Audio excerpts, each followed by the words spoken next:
इकडे तोंड करा इकडे. गणपती बाप्पा मोरया. गणपती बाप्पा मोरया.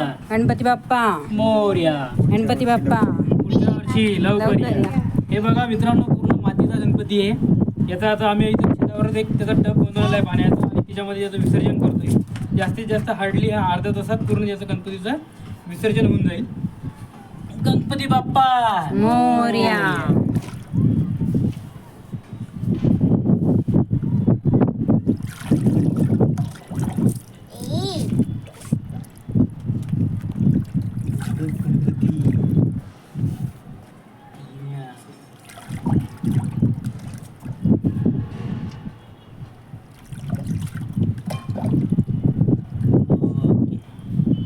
असं खाली ठेवून द्या ना.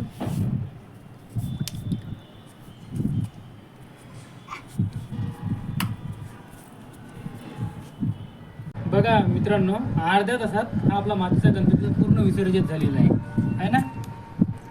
त्याच्यात पूर्ण 80% हा गणपती विसर्जित झालेला आहे. आणि ह्यात जर प्लास्टर ऑफ पॅरिसचा असता तर कमीत कमी त्याला 6 महिने तर किंवा 1 वर्ष जर राहिला असते किंवा नाहीतर त्याचे हात पाय तुटून कुठेतरी पडले असते.